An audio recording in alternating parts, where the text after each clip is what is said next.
शिव महापुराण की कथा कहती है, शंकर भगवान पर चढ़ा हुआ एक पुष्प, एक बेलपत्र या थोड़ा सा भी सामान शंकर जी का जमीन पर पड़ा हुआ तुमको दिख गया तो या तो आप उसको उठाकर एक साइड रख दो, नहीं रख सकते तो लांग कर मत जाना, नहीं तो जिंदगी में जितना पुण्य करा होता है वो सब समाप्त हो जाता है, वो पुण्य बचता नहीं।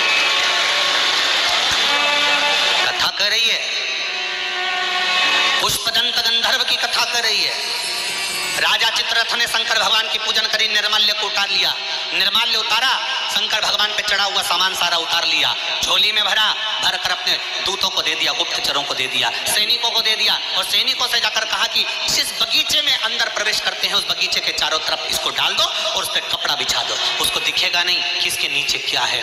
और सैनिकों ने जाकर अपने उस सारे स्थान पर शंकर जी पे चढ़ा हुआ निर्माल्य, फूल पत्ती जो शिव जी पे चढ़ी थी वो बगीचे के रास्ते पर डाल दिया और उस पर कपड़ा बिछा दिया। जब कपड़ा बिछा, बगीचे में दरवाजे पर निर्माल्य पड़ा हुआ था,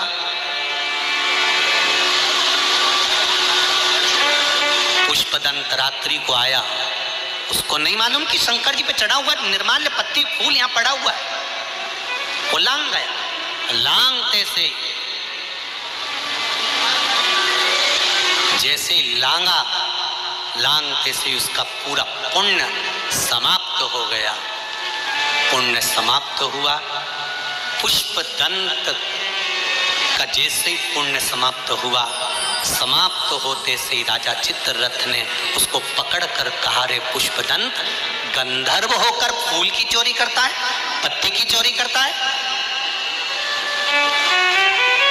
तेरे शरीर में कष्ट भोगने के लिए रोग उत्पन्न होगा। पुष्पदंत का शरीर बेकार होने लगा, आंख से आंसू बहने लगे, रो पड़ा पुष्पदंत। मुझे नहीं मालूम था कि शंकर भगवान का निर्माल्य पड़ा। मेरा माताओं से निवेदन है, मेरा भाइयों से निवेदन है, बेटा बेटियों से निवेदन है, बच्चों से निवेदन है, शंकर के मंदिर में जा रहे हो, सावन के महीने में ढेर सारी पत्तियां इधर उधर पड़ी रहती है, बोलो सही है कि गलत है? ढेर सारे फूल यहाँ वहां पड़े रहते हैं, आप ध्यान नहीं देती हो, आप तो लांग कर चली जाती हो। आपने तो देखा, अरे गिर गया होगा, कचरे में हो रहा है, मिट्टी में हो रहा है, कीचड़ में हो रहा है, कौन उठाएगा? आप एक बार जो पड़ा हुआ निर्माल्य है, जो पड़ी हुई फूल पत्ती है, मेरा माताओं से निवेदन है, मंदिर में कहीं पर भी पड़ा हुआ कोई सामान दिखता है, आप उसको उठाकर एक और रख दो, लांगना मती। अगर आपने उठाकर एक और रख दिया तो ये विश्वास मानकर चलना, पुष्पदंत की कथा कहती है, जो भगवान का चढ़ा हुआ निर्माल्य, रास्ते में पड़ा हुआ फूल पत्ती भी उठाकर अगर एक साइड रख देता है, शिव जी का चढ़ा हुआ निर्माल्य एक कोने में ले जाकर रख देता है, शंकर भगवान उसकी सारी बीमारी और दुख को उठाकर एक कोने में पटक देता है, वो शिव। उस निर्माल्य को लांगा नहीं जाता।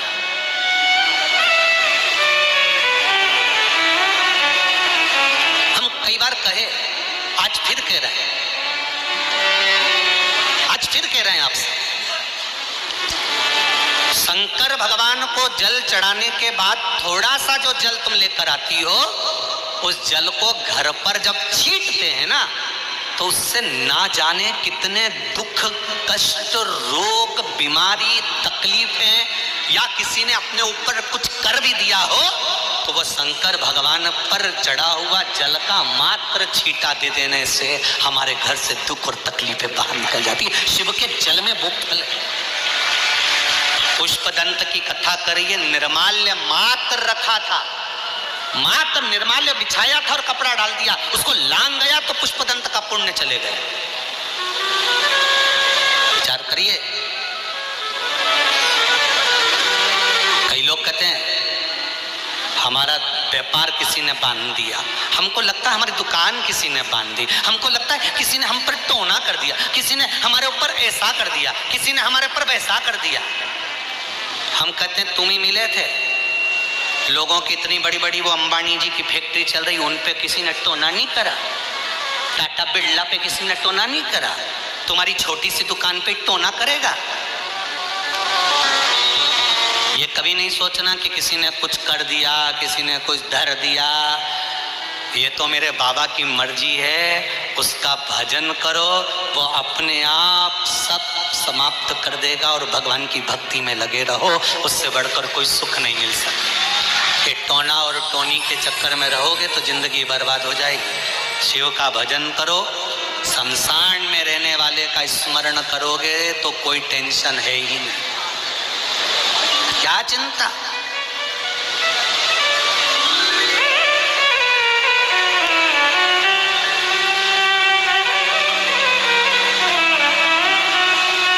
पुष्पदंत रो पड़ा, पार्थिव शिवलिंग का निर्माण करा, उसकी पूजन में लग गया।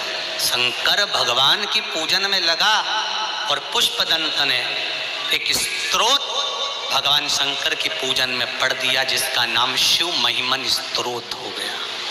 कौन सा स्तोत्र है? शिव महिमन स्तोत्र। यह पुष्पदंत ने रचा। जो शिव महिमन स्तोत्र पढ़ा, शिवजी प्रकट हो गए। पुष्पदंत, क्या चाहिए तुमको? पुष्पदंत कहते हैं, मुझे चित्ररथ के यहाँ फूल चुराने का पाप लगा, पत्ती चुराने का पाप लगा, चोरी की गई वस्तु से मैंने आपकी आराधना करी, उसका मुझे दोष लगा।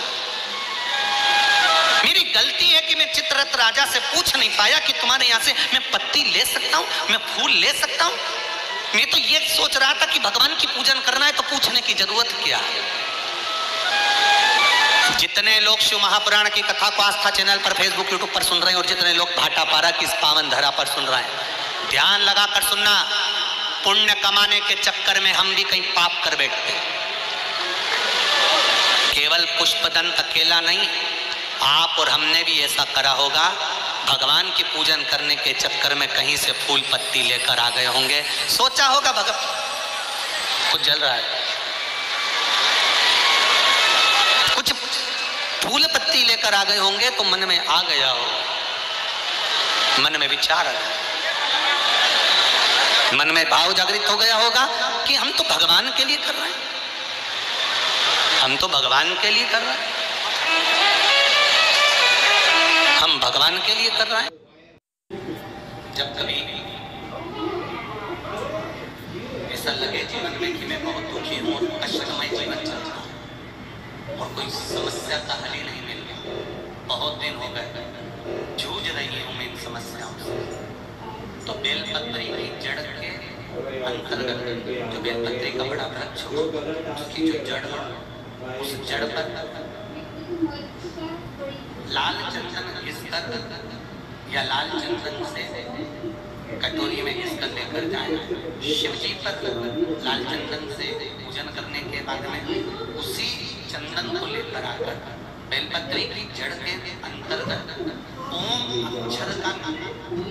अक्षर को लिखकर एक बेलपत्र अपनी कामना कर उस जड़ पर बेलपत्री के समर्पित कर।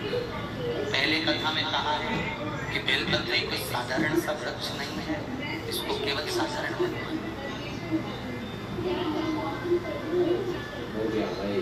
ये कोई सादा सा वृक्ष नहीं है।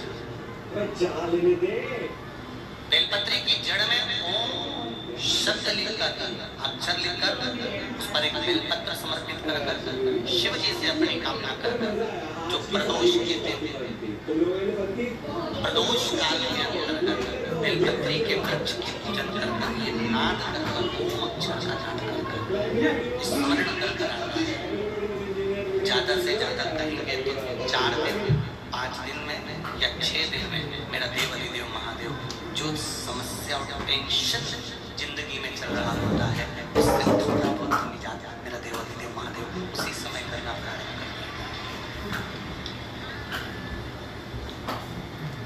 शिव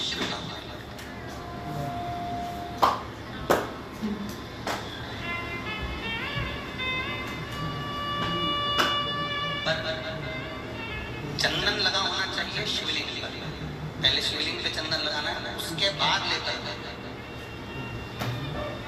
कौन से दिन, जम के बोलो जरा, प्रदोष समय प्रदोष का लग रहा है कि जूझ रहे हैं हमारे जीवन में बहुत बहुत टेंशन, बहुत समस्या।